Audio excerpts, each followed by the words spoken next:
자, 안녕하세요. 친절한 주연쌤입니다. 우리가 지난 영상에요. 드디어 집합의 연산법칙에 대해서 배우기 시작했고요. 네 가지가 있다 그랬죠? 그 중에 지난 영상에서 두 가지를 배웠어요. 그게 뭐였죠? 합집합이랑 교집합이었어요. 자, 그러면 선생님이 이번 영상은요. 지난 영상에서 선생님이 생략한 거 있었죠? 이것부터 하겠다. 그게 무엇이냐면요. 자, 원소의 개수랑 관련된 건데요. 합집합이랑 교집합이랑 어떤 원소 개수 관계가 있나 이거에 대해서 먼저 배울 거고요. 이와 관련해서 이제 소단원 또는 중단원 연습 문제를 같이 해결해 보도록 하겠습니다. 자, 알겠죠? 일단은 6쪽 개념에 아래쪽에 지금 4번이라고 적혀 있는 이 부분을 먼저 설명하고 그 다음에 7쪽으로 넘어가 보도록 할게요. 자, 그럼 시작해 봅시다.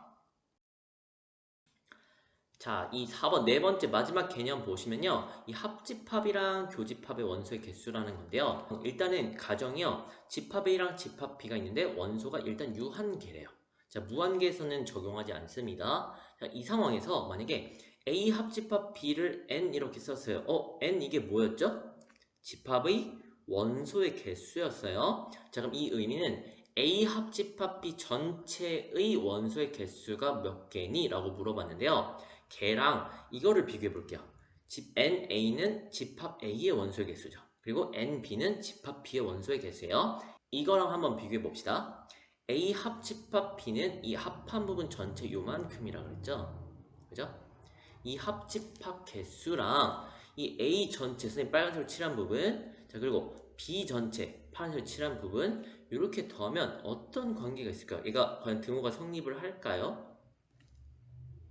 자, 보면은 지금 집합 A의 원소는 이만큼이고요. 집합 B의 원소는 요만큼인데 지금 공통된 교집합 부분 보면은 두 번 칠해졌죠. 그 말은 두 번 셌다는 거네요. 자, 우리 합집합의 개수는 이 전체 개수를 의미하는 거기 때문에 가운데 역시 한 번만 세줘야 돼요. 자, 그럼 가운데가 두 번 셌기 때문에 가운데 한 번은 빼줘야 되겠죠? 그 가운데라는 말은 교집합이네요. 자, 그래서 얘는 이렇게 하면 같아지진 않고요. 자, 각각의 집합 원소의 개수의 합에서 누구를 빼줘야 되냐면요. 교집합의 원소의 개수만큼을 빼줘야 돼요. 왜냐면 교집합 부분은 두 번 셌으니까요. 여기 이해되나요? 이게 핵심입니다. 이게 은근히 많이 쓰이니까 이것도 잘 알아두세요. 자, 그럼 한번 응용해 봅시다. 자, 선생님 이번 이렇게 물어볼게요. 만약에 이번 교집합 B의 개수를 알고 싶다라고 하면요. 각각의 집합의 원소 개수에서 이번에 누구를 빼주면 될까요? 정답은요. 얘는 반대로 합집합 개수를 빼주면 돼요. 자, 간단히 말해서 지금 이 좌변에 있는 A 합집합 B를 우변으로, 자, 우변에 있는 A 교집합 B의 원소의 개수를 좌변으로 이항하면 아래식이 되겠죠? 그렇죠? 자, 결론이 뭐냐? 합집합의 원소의 개수가 궁금하다 라고 하면요. 각각 더한 다음에 교를 빼주면 되고요. 교집합의 원소의 개수가 궁금하다 그러면요. 각각 더해줘서 합을 빼주면 돼요. 쉽죠? 자, 한 번 더 응용해 봅시다. 자, 이번에는요. 만약에 A랑 B가 서로소라고 해볼게요. 자, 서로소 잘 기억해 주세요. 자, 이랬을 때 A 합집합 B의 원소의 개수는 A의 원소의 개수랑 B의 원소의 개수에서 누구를 빼면 될까요? 질문. 정답은 얘는 아무도 빼지 않습니다가 정답이에요. 자, 왜냐면 서로소의 의미가 뭐였죠? 서로소는 A랑 B랑 공통 부분이 있다 없다? 없다라고 했어요. 즉 양쪽이 떨어져 있잖아요. 자, 그러면 일단 A 교집합 B 자체가 공집합이니까 공집합의 원소의 개수는 몇 개? 0개예요. 여기가 0개예요. 자, 그럼 필요가 없겠죠. 그래서 이 경우에는 그냥 각각의 두 집합의 원소의 개수를 더해주기만 하면 된다. 됐나요? 자, 이것까지를 바탕으로 해서 이제 7쪽 문제를 한번 풀어보도록 할게요. 7쪽으로 넘겨주세요. 자, 7쪽에 3번 문제 보시면요. 바로 나왔네요. 자, 일단 집합 A의 원소의 개수는 12개, 집합 B의 원소의 개수는 8개, 그리고 합집합의 원소의 개수는 16개라고 할 때 교집합의 원소의 개수를 구하라 라고 했네요. 자, 방금 했죠? A 교집합 B의 원소의 개수는 어떻게 구하기로 했죠? 일단 각각 집합 A랑 집합 B의 원소의 개수를 각각 더해준 다음 누구를 빼달라고요? 교니까 합을 빼달라고요. N, A 합집합 B. 자, 끝났죠? 자, 그러면 집합 A의 원소의 개수는 12개, 그 다음 집합 B의 원소의 개수는 8개, 자, 그리고 합집합의 원소의 개수는 16개라 그랬죠? 자, 그럼 20에서 16을 빼니까 정답은 4개가 되겠네요. 됐나요? 간단하죠? 자, 그 다음 4번 문제로 넘어가 봅시다.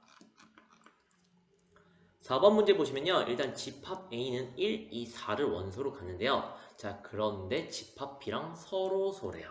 자, 이 말은 둘이 공통된 부분이 있다, 없다? 없다. 즉, A랑 B를 교집합했을 때 공집합이어야 돼요. 자, 근데 지금 합집합은 1, 2, 3, 4, 5, 6이라고 그랬어요. 자, 그 중에서 1, 2, 4는 요 1, 2, 4는 일단 A가 가지고 있었죠.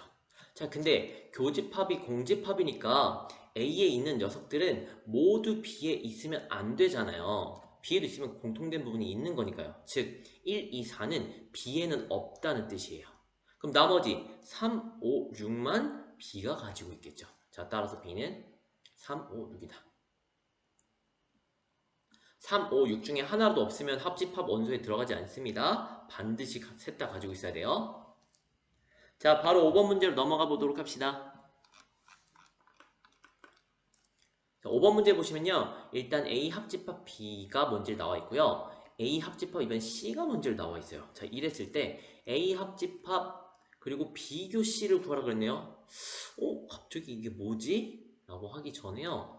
일단 보니까 일단 비교집합 C라는 거는 어딜 찾아봐도 없죠. 자, 근데 특징 보면은 앞에도 A 합집합, 뒤에도 A 합집합, 여기도 A 합집합이 있다라는 걸 봐서는 A 합집합을 이렇게 분배해주면 되겠구나. 됐나요? 자, 그러면 같이 한번 다시 써봅시다. 자, A 합집합에 B 교집합 C를 분배 법칙을 이용해서 구해주면요. 자, A 합집합 전체를 분배해달라 그랬죠? 자, 앞에는 그러면 A 합집합 B고요. 뒤에는 A 합집합 C죠? 자, 가운데 교집합이 있었으니까 이렇게 써주면 되겠네요. 자, 어때요? A 합집합 B 여기 알려줬고요. A 합집합 C도 알려줬어요. 즉, 이 녀석 문제는 이 두 집합의 교집합을 구하라. 즉, 공통된 원소를 찾아라 라는 거니까 찾아보시면 4 있고요. 없죠. 그래서 집합으로 4 이렇게 써주시면 되겠습니다. 됐나요? 얘는 분배 법칙만 눈에 보이면 굉장히 쉬운 문제였구나. 자, 그 다음 6번 문제 봅시다. 6번 문제 보시면 일단 집합 A를 알려줬고요. 합집합이랑 교집합을 알려준 상태에서 집합 B를 구하라 그랬네요. 이런 거 어떻게 구할까? 자, 팁을 하나 주자면, 자, 이런 식으로 만약에 합집합, 뭐 교집합, 어떤 집합을 구하라 라고 했을 때는요, 벤 다이어그램이 은근히 잘 쓰여요. 자, 그럼 벤 다이어그램 한번 그려볼게요. 자, 선생님이 이렇게 미리 그려왔어요. 자, 그랬을 때 지금 집합 A에는 1, 2, 5, 7, 9가 있는데 이게 1, 2, 5, 7, 9가 이쪽 A에만 있는 건지 공통된 부분에 있는 건지는 모르죠. 그럼 일단은 넘어갈게요. 합집합도 전체 합한 거는 알겠지만 정확히 어디에 있는지 모르니까 교집합부터 써보는 거예요. 자, 공통된 부분에 2랑 5가 있대요. 즉, 여기 가운데 2랑 5가 있다는 뜻이에요. 자, 그럼 집합 A를 다시 보면 2랑 5는 이미 공통된 부분을 썼죠. 그럼 나머지 이 순수한 부분, 이 순수한 A 부분에 나머지 1, 7, 9가 있다는 뜻이구나. 자, 그럼 여기에 1, 7, 9라고 써주세요. 됐죠? 자, 그다음 합집합 봅시다. 자, 지금 1, 2, 5, 7, 9 1, 2, 5, 7, 9는 이미 썼어요. 자, 누구만 남았어요? 3만 남았죠? 아, 그 3은 그럼 이쪽 자리에 있나 보구나. 자, 어때요? 벤 다이어그램을 그리니까 자, 원소를 하나하나 쓰기가 굉장히 수월하죠? 자, 따라서 B는 이라고 씁시다. 자, 이렇게 잘 그려놓고 B는 3 이렇게 쓰면 안 돼요. B는 여기 전체가 B인 겁니다. 그쵸? 자, 따라서 집합 B는 2, 3, 5구나. 됐나요? 자, 그 다음 7번 문제 넘어가 보도록 합시다. 7번 문제 보시면 집합 A는 1, 2, 3이고요. 집합 B는 1, 3, 5, 7, 9네요. 자, 이 중에서 집합 B의 부분 집합 중, 자, 일단 후보가 부분 집합인가봐요. 집합 A랑 서로 소인 집합의 개수를 구하라고 했네요. 그러면 일단 집합 A랑 서로 소이려면 1, 2, 3을 가지고 있으면 안 되겠죠. 1, 2, 3 중에 하나라도 있으면 서로소가 아니잖아요. 공통된 부분이 있잖아요. 그러면 자, B에서 1, 2, 3이 있는 걸 지워주세요. 1, 3을 지우면 되겠죠. 자, 결론이 뭐냐? 그럼 5, 7, 9를 가지고 부분집합만 만들면 되겠네요. 자, 5, 7, 9만 가지고 부분집합 만들면 당연히 B의 부분집합도 맞고 A랑 공통된 부분이 없는 서로소도 맞죠. 자, 따라서 자, 5, 7, 9 3개로 만들어진 부분집합 개수니까 자, 2의 몇 제곱이야? 2의 세제곱이 돼서 즉 8개 이렇게 적어주시면 되겠습니다. 됐죠? 자, 의미를 잘 생각해야 돼요. 자, 마지막 8번 문제 봅시다.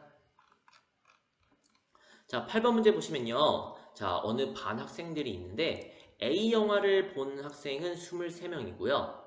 자, 그리고 B 영화를 본 학생은 17명이래요. A 영화가 좀 더 인기가 많네요. 자, 이때 A 영화, B 영화를 모두 관람한 학생은 5명 이상이라 그랬어요.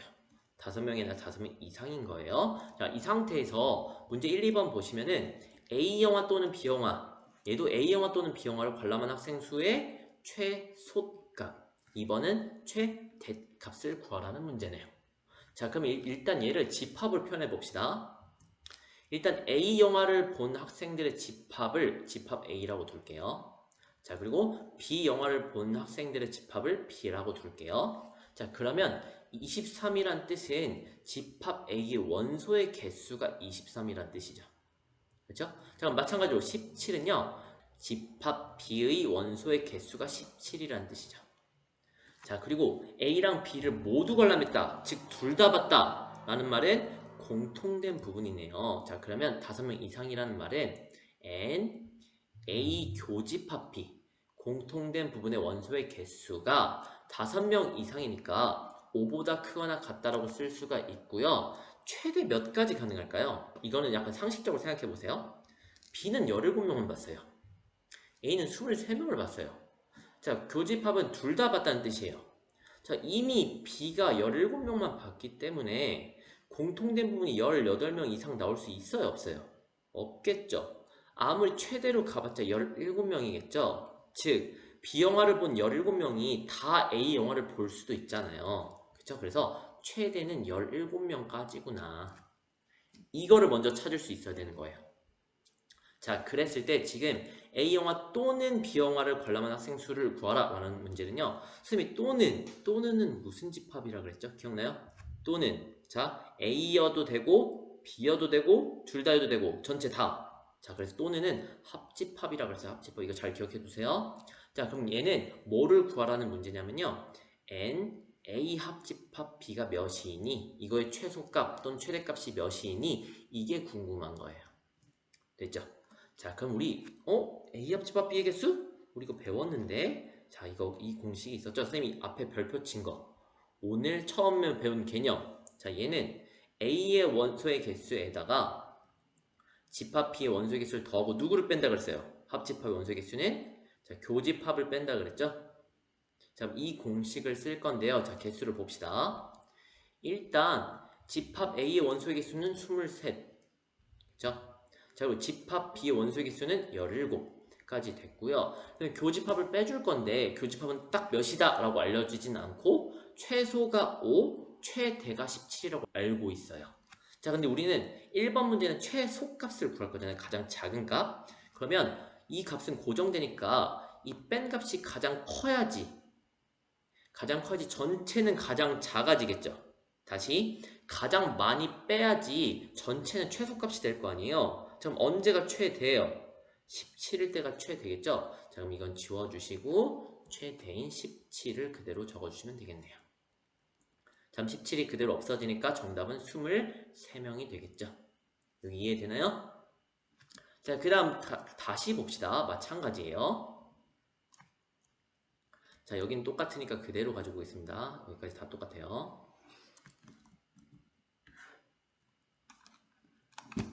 자, 마찬가지로 합집합의 개수를 구하라 라고 했는데요. 공식 그대로고 23, 17이랑은 변하지 않아요. 자, 이제 빼줄 건데요.